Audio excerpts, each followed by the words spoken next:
Assalamualaikum warahmatullahi wabarakatuh. Assalamualaikum warahmatullahi wabarakatuh. Alhamdulillah, syukurillah, salatu wassalamu ala rasulillah wa ala alihi wa sahbihi wa mawala wa ba'd. Sekali puja dan puji masing-masing kita panjatkan kepada Allah Subhanahu wa taala.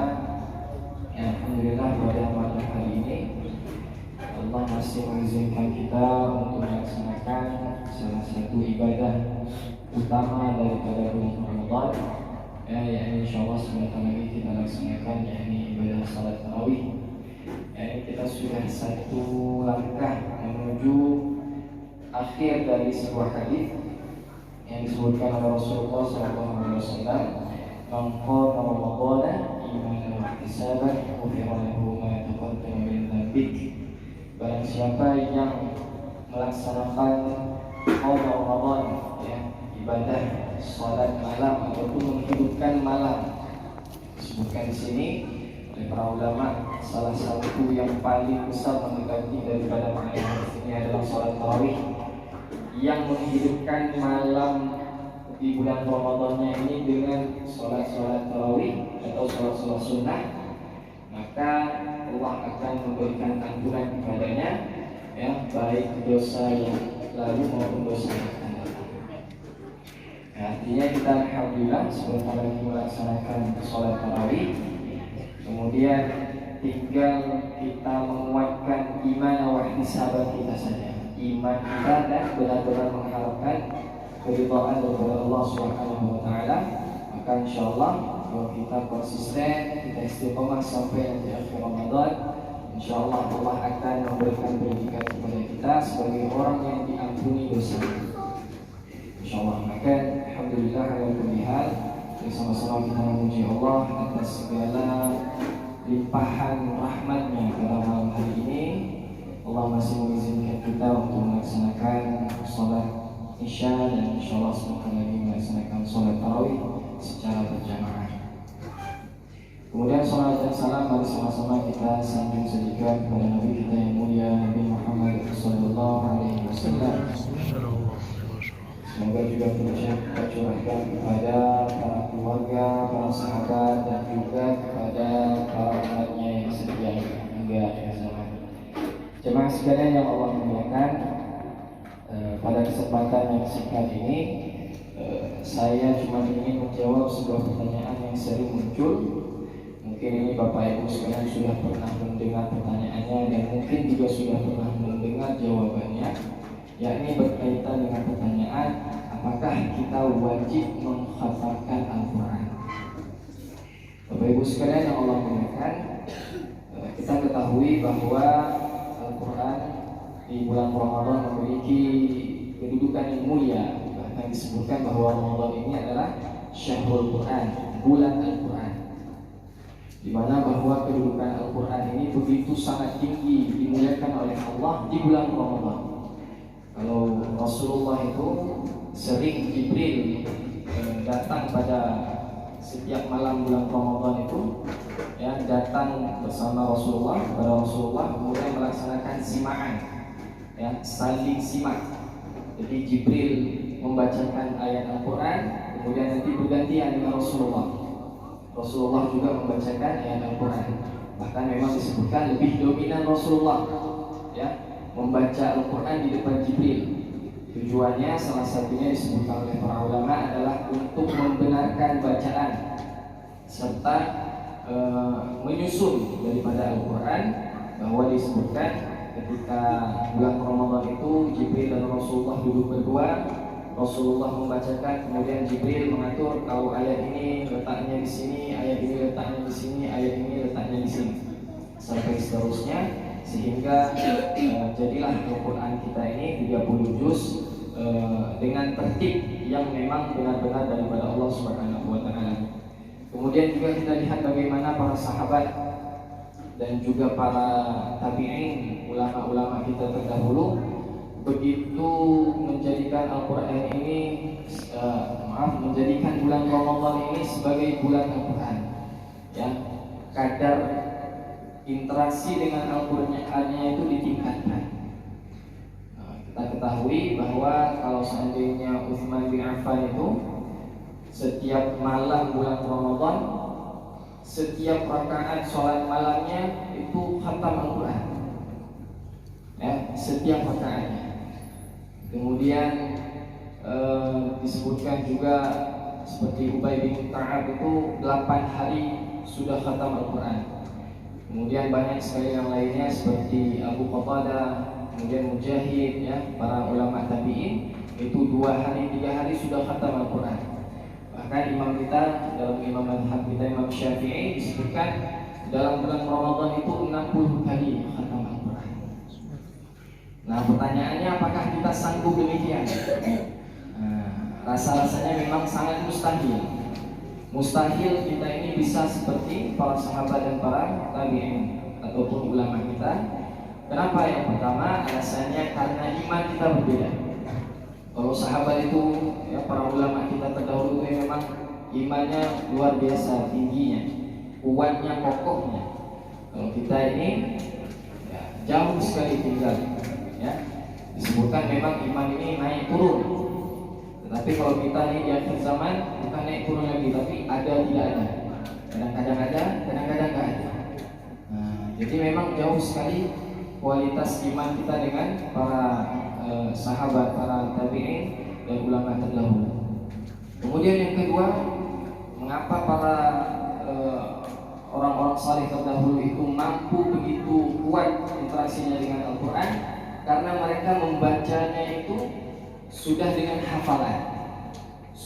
hafalan dan dengan pemahaman. Jadi tidak hanya sekedar dihafal, tapi juga sudah paham. Jadi sehingga ketika membaca itu bacaannya sudah benar, kemudian sudah dipahami maknanya. Nah, berbeda dengan kita, jangankan untuk membaca lancar, ya, jangankan untuk mengetahui artinya saja, membacanya saja masih terbata-bata. Maka memang jauh sekali, sangat-sangat mustahil kita bisa demikian. Namun yang perlu kita contoh di sini adalah semangatnya. Semangat bagaimana kita ini bisa mencontohi para ulama-ulama terdahulu untuk benar-benar berinteraksi dengan Al-Quran. Nah, maka di bulan Ramadan ini memang banyak sekali yang menganjurkan kepada kita semua untuk bisa mengkhatamkan Al-Quran. Nah, jadi kita kembali ke pertanyaan tadi, apakah wajib kita harus mengkhatamkan Al-Quran pada jangka waktu tertentu? Kalau kita berbicara dari sudut hukum, maka hukumnya tidak wajib. Tidak wajib kita harus khatam Al-Quran di dalam waktu tertentu seperti bulan Ramadan ini. Itu harus 1 bulan, harus sekali khatam minimal. Itu tidak wajib hukumnya. Akan tetapi mengkhatamkan Al-Quran ini adalah sunnahnya Rasulullah, adalah anjuran yang sangat-sangat dianjurkan oleh Rasulullah dan para sahabat. Bahkan disebutkan barang siapa yang tidak khatam minimal 1 kali di setiap bulannya, maka dia terhitung sebagai orang yang lalai daripada Al-Quran, ya. Jadi disebut sebagai orang yang lalai daripada Al-Quran. Nah, jemaah sekalian yang dimuliakan oleh Allah Subhanahu wa Ta'ala, lantas bagaimana solusinya bagi kita yang tidak sanggup ataupun tidak mampu mengkhatamkan Al-Quran? Nah, di sini para ulama menyebutkan bahwa seperti Imam An-Nawawi, orang itu, ya, setiap muslim ini berbeda-beda kondisinya. Jadi ketika mengkhatamkan Al-Quran, ya, terkadang ada orang yang memang waktunya itu terkuras habis untuk bekerja. Ada juga orang yang harus menghabiskan waktunya untuk merawat orang tuanya, ya, sehingga dia terluput waktunya untuk bisa menyelesaikan bacaan Al-Quran. Nah, di sini Imam An-Nawawi menyebutkan bahwa bagi siapa saja yang memiliki waktu luang, ya, yang memiliki waktu luang, selain dia bekerja, dia masih memiliki waktu luang untuk membaca Al-Quran, maka dia sangat-sangat dianjurkan untuk bisa khatam di dalam bulan Al-Quran ini, maupun di bulan Ramadan ini, minimal 1 kali. Nah, minimal 1 kali kita harus bisa khatam. Saya yakin di sini tidak ada yang memang kerjanya 24 jam. Seperti orang yang bekerja di ladang minyak di tengah laut itu memang harus standby terus, ya. Tapi kita ini selain bekerja, insya Allah memiliki waktu luang. Maka di sini dianjurkan minimal 1 kali untuk bisa khatam Al-Quran. Sedangkan orang-orang yang memiliki pekerjaan yang memang tidak bisa ditinggalkan, ya, apalagi dalam hal ibadah seperti dia harus merawat orang tua 24 jam standby. Kemudian juga mungkin ada orang yang memang harus melayani umat muslim, ya, banyak waktunya terkuras ke sana, maka ini dia tidak mengapa kalau dia khatam Al-Quran, karena dia sudah mendapatkan keutamaan amalan daripada amalan Al-Quran. Nah, kemudian bagi kita jemaah sekalian yang dimuliakan oleh Allah Subhanahu wa taala, dalam sebuah riwayat Ibnu Qayyim menyebutkan bahwa pertanyaannya begini, bagaimana mana yang lebih baik dalam bulan Ramadan ini, khususnya orang mengkhatamkan Al-Quran dengan orang yang tidak mengkhatamkan Al-Quran? Maka tentu jawabannya adalah orang yang mengkhatamkan Al-Quran. Tetapi Imam Ibnu Qayyim menyebutkan bahwa kalau seandainya kita bukanlah orang yang paham dengan isi Al-Quran, berbeda dengan ulama kita yang terdahulu tadi, maka kita dianjurkan untuk minimal baca 1 atau 2 ayat saja setiap harinya, namun dilengkapi dengan pemahaman terhadap terjemahan minimal atau dengan tafsirannya. Jadi kita benar-benar membaca 1 ayat tetapi dengan kualitas, yang artinya memang benar-benar kita mengetahui apa yang diinginkan oleh Allah Subhanahu wa taala. Ya, daripada kita harus membaca minimal misalkan 1 juz. 1 juz kita baca Al-Quran dari pagi sampai malam, itu tanpa kita ketahui apa isinya. Maka Imam Ibnu Qayyim menyebutkan lebih baik kita minimal baca 1 ayat saja, ya, daripada kita harus membaca sekian juz, ya, dalam target kita, namun kita tidak paham maknanya. Karena hakikat daripada Al-Quran ini adalah pengamalan. Tadi mas sekalian yang dimuliakan oleh Allah Subhanahu wa taala, ya, kalau seandainya kita ini masih tergolong orang yang awam, belum mampu memahami Al-Quran, maka sebaiknya di dalam bulan Ramadan ini lebih banyak kita mentadabburi Al-Quran. Ya, mentadabburi Al-Quran artinya kita mengetahui isi kandungan Al-Quran. Apa yang diinginkan oleh Allah Subhanahu wa taala. Misal dalam hari ini cukup 1 surah minimal, surah pendek misalkan. Kita baca surah Al-Ma'un misalnya. Ra'aita alladhi yukadzibu bid-din fadzalika alladhi yad'u al-yatim wa la yahuddu 'ala ta'amil miskin fawailul lil musallin alladhina hum 'an salatihim sahun alladhina hum yura'un wa yamna'una al-ma'un. 1 surah pendek, kemudian kita baca maknanya apa misalnya. Ya, celakalah bagi orang-orang yang mendustakan agama, yakni orang-orang yang menghardik anak yatim. Ya, kemudian celakalah orang-orang yang salat. Ya, siapa orang yang celaka dalam salatnya? Alladzina hum 'an salatihim sahun, yakni orang-orang yang lalai dalam salatnya. Ya, kemudian alladzina hum yura'un, dan dia riya dalam salatnya, wa yamna'un al-ma'un, dan seterusnya. Maka ini minimal kita sudah dapat poin tertentu, misalkan kita tidak boleh menghadik orang anak yatim, ataupun kita tidak boleh menghadik orang-orang miskin, ya, ataupun kita tidak boleh melalaikan sholat kita. Kemudian kita pahami lagi apa yang dimaksud dengan lalai dalam sholat ini, ya. Ternyata di dalam Al-Quran disebutkan bahwa orang yang lalai dalam sholat ini ada beberapa golongan. Yang pertama, orang yang mengundur-undurkan waktu sholatnya, atau orang yang tidak paham apa yang dibaca dalam sholatnya, atau orang yang sholatnya cepat.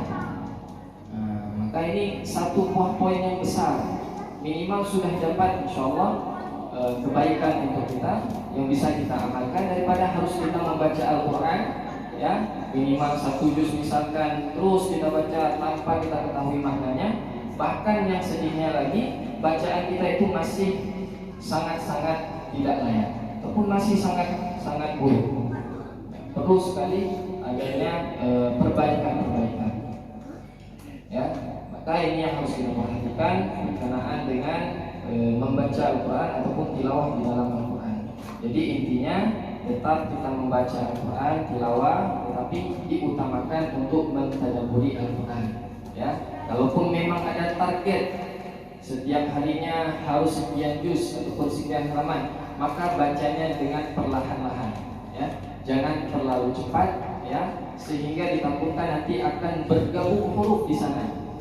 Karena takut mengejar target minimal harus dapat 1 juz, terus kita kebut bacanya tanpa kita ketahui di situ salah atau benar. Ya, seperti ada kita ketahui misalkan di Jawa sana bacaan salat tarawih itu apa dibaca? Ya, Bismillahirrahmanirrahim, amin. Nah, ya, yang tahunya rupanya itu surah Al-Fatihah ketika dibaca qolin saja. Padahal kita tidak tahu apa yang dia baca.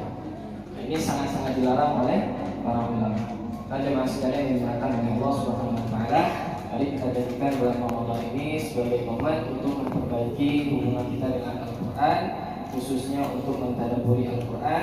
Mungkin selama ini di bulan Ramadan, di luar bulan Ramadan kita belum pernah mengetahui apa yang ingin dimaksudkan oleh Allah di dalam Al-Qur'an, maka saatnya di bulan Ramadan inilah kita coba untuk menggali satu demi satu ayat Al-Quran. Kita ingin tahu apa yang diinginkan oleh Allah. Allah menginginkan ini, maka kita laksanakan. Allah melarang ini, maka kita tinggalkan. Minimal untuk bisa kita amalkan dalam kehidupan sehari-hari. Mungkin hanya ini yang dapat kami sampaikan. Jazakumullahu khairan.